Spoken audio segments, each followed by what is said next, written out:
Hello everyone, my name is Nomhle and welcome to our Financial Markets Literacy channel.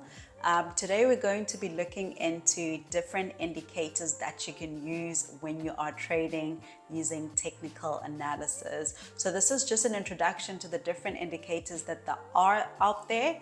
I will include a link at the bottom so that you can learn more about these technical indicators and where you can dive deep into how you can apply them when it comes to your trading or on your platform.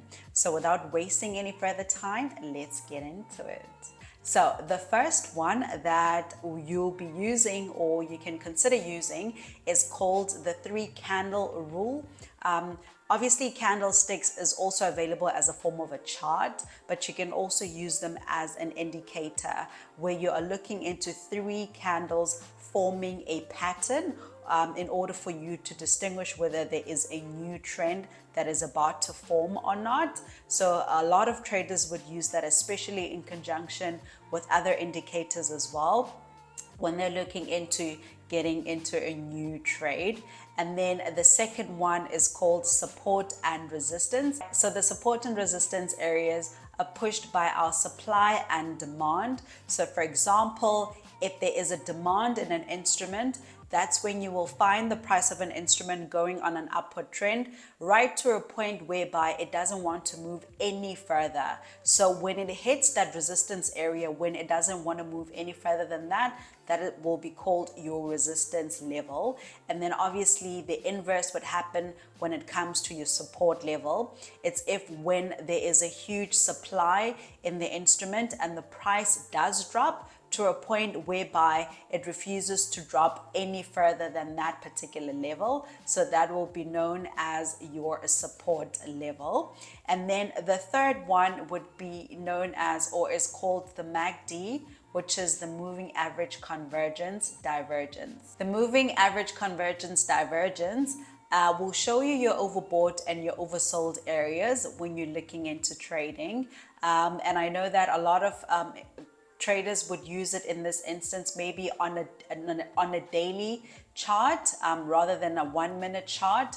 So this will show you, for example, if an instrument has been going on an upward trend for quite some time and the instrument seems to be losing momentum in that direction and it looks like it's going to change, you'd find that the moving average convergence divergence will show you an indication or give you an indication by the 2 lines crossing at the top, obviously giving you some form of indication that it's about to turn and start going down. Same would happen if it was going down for quite some time and then it loses its momentum to a point whereby it seems that it's going to be turning towards an upward trend. The 2 lines would cross as well at the bottom, whereby it will start forming an upward trend so that it starts going on a different direction, obviously giving you your oversold area.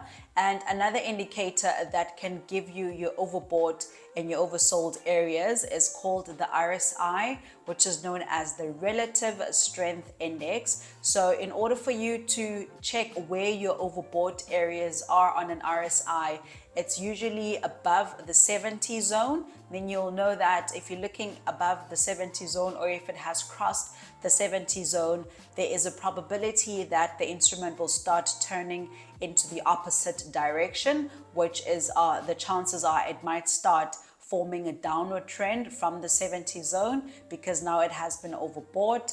And then when you are looking into your oversold areas or your zones, it would be when your line has crossed the 30 zone, then that's when you might start looking into a possibility of your instrument going on an upward trend. It's when it has crossed the 30 zone at the bottom, and then you know that there is a possibility that you might be able to buy.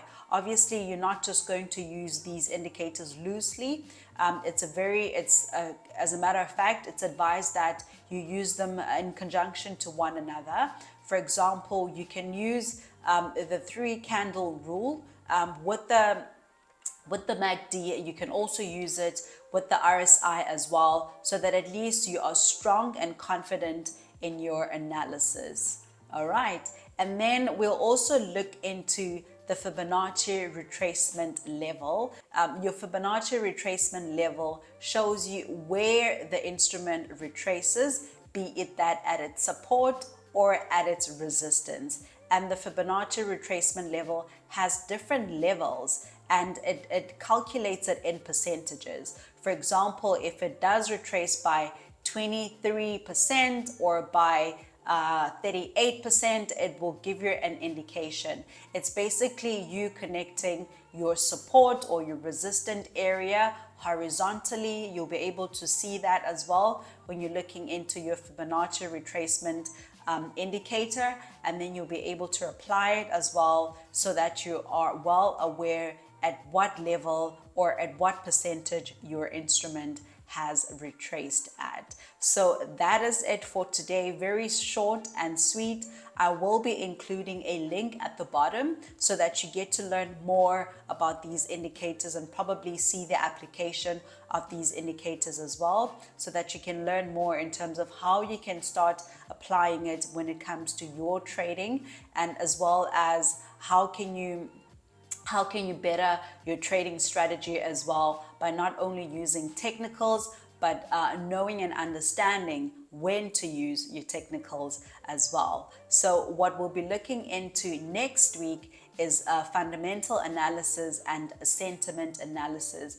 Please do come back next week and subscribe on the channel. Click the like button and the notification as well, so that you may know when we have our next video and you can stay informed. Also, please do share with those people that you think will find this very useful, and let me know what else you would like to hear about or any other topics around financial markets. And then next week we'll be wrapping up the different types of analysis that you can do. And obviously, should you wish to look further into technicals, fundamentals, and sentiment analysis, I'm available. Just let me know, and then I will redirect you exactly where you can go for further information, where you can spend hours on end learning about technicals, fundamentals, and sentiment trading as well.